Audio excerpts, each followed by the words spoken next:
What's up, everyone? Welcome to episode 26 of the Idiotic Sports Talk. I'm your host, Liam Gavin, coming to you live from my kitchen. And before I get into today's segment, I'd like to apologize for not posting as much content as I should be. So I promise this week I'm going to get back into it. I'm going to get out of a slump. I'm going to get my head in the game. So let's recap week 7 of the NFL season just passed by. What a week it was. A lot of exciting games. Let's start with the Thursday night game between the two teams that I despise, the Eagles and the Giants. The Eagles won 22-21. The Giants were up 21-10 in the fourth quarter with 4 minutes left. Seemed like everything good was going for them, but they happened to blow it in the typical Giants fashion. I feel like they always do that against the Eagles. They're always up by like 10 or more points and then just choke in the last quarter. Evan Ingram dropped the game-sealing catch. Probably would have been a touchdown. Definitely would have been the game winner. But the highlight of the night for me was the Daniel Jones QB run. I thought that was hilarious. He took off, which would have been a 90-yard touchdown, but he stumbled around the 10-yard line. No one tackled him. He just tripped over his own feet and just fell. But that was the highlight of the game for sure. And if there's one play that sums up the Giants season, that's it right there.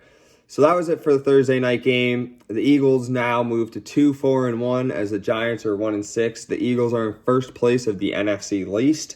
Let's see if they can hold on to that lead or if any other garbage team from that division is going to make a surprise.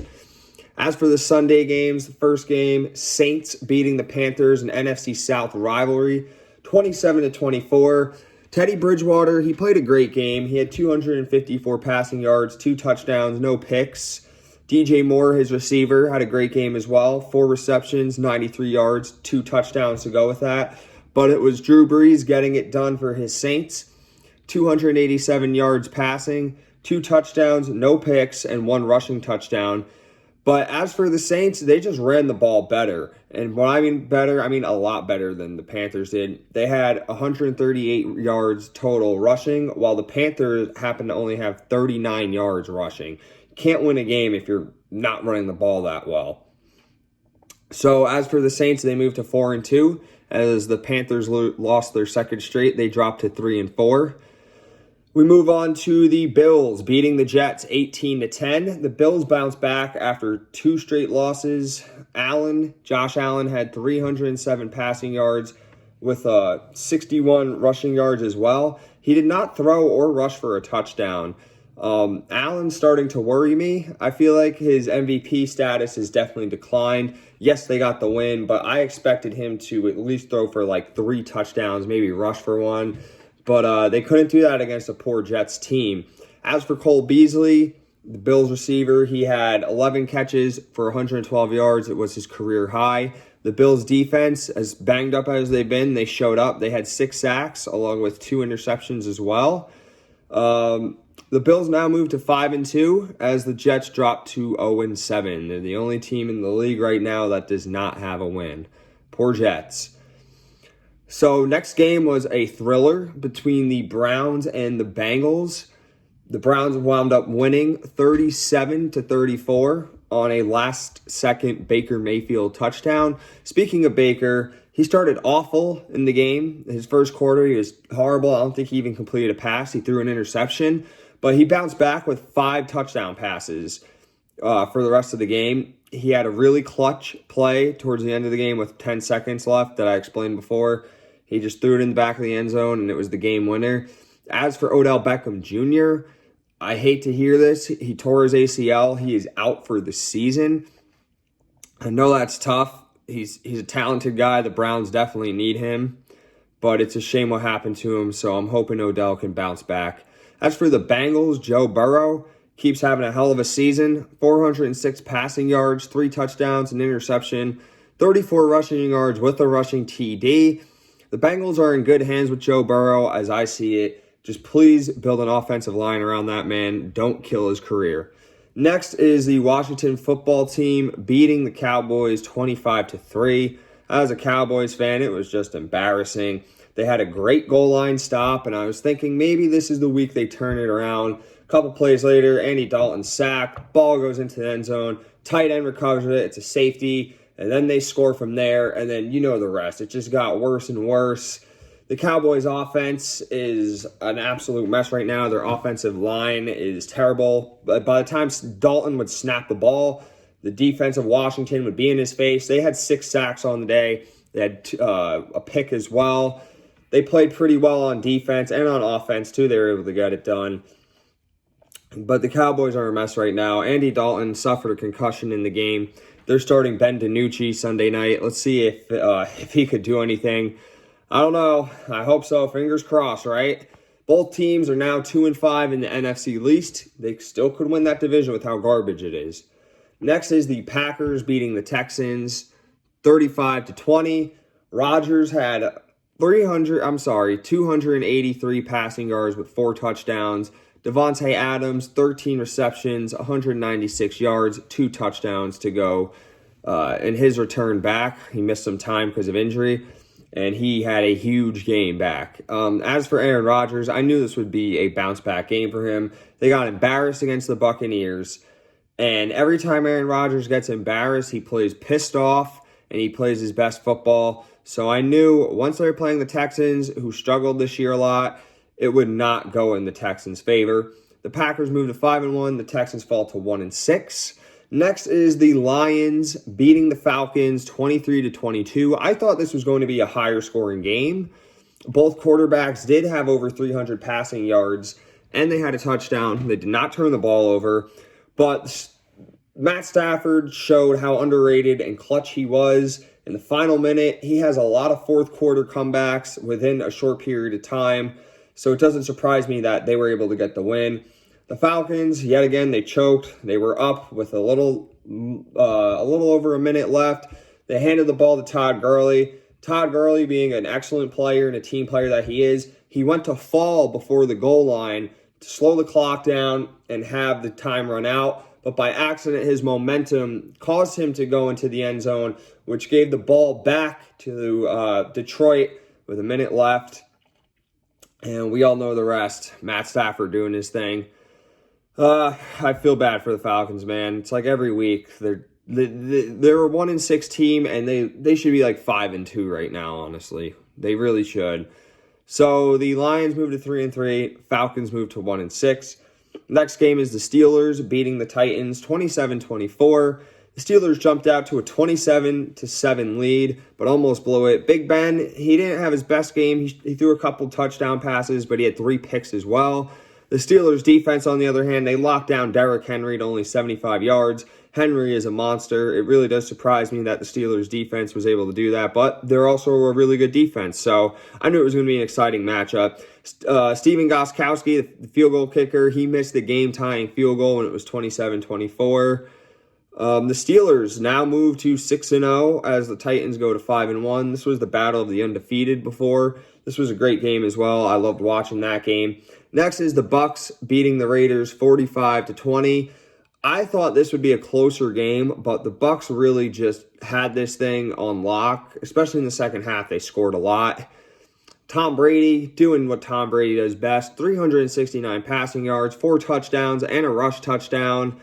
People saying he's declining. I haven't really seen it yet, you know. He's out there still making crazy good plays, still looking like he's in his late 20s, early 30s. He doesn't look like a 40-year-old quarterback, that's for sure. Devin White, the linebacker for the Buccaneers, he had 3 sacks. That man is a problem. The Raiders' offensive line was banged up. They could not stop him. So with that being said, the Bucs move to 5-2. The Raiders fall to 3-3. Next is the Chiefs beating the Broncos 43-16. Mahomes only threw for 200 yards and a touchdown. He didn't have his best game, but the Chiefs' defense, they really stepped up. They had 3 sacks, 2 forced fumbles, 2 interceptions, one of which was a pick 6. And the Chiefs' special teams also had a kick return touchdown. So Mahomes didn't even have to really do anything. His team bailed him out. I mean, they didn't bail him out, but they did their part. The defense and the special teams did their part and scored, which made it easier for the Chiefs to get that win. It was a snowy game out there in Denver, so they ran the ball. It's harder to pass when it's snowing, that's for sure. So they did what they had to do. They had the formula to win, and they executed, and that's why the Chiefs are 6-1. The Broncos, they fall to 2-4. Next is the Chargers beating the Jaguars 39-29.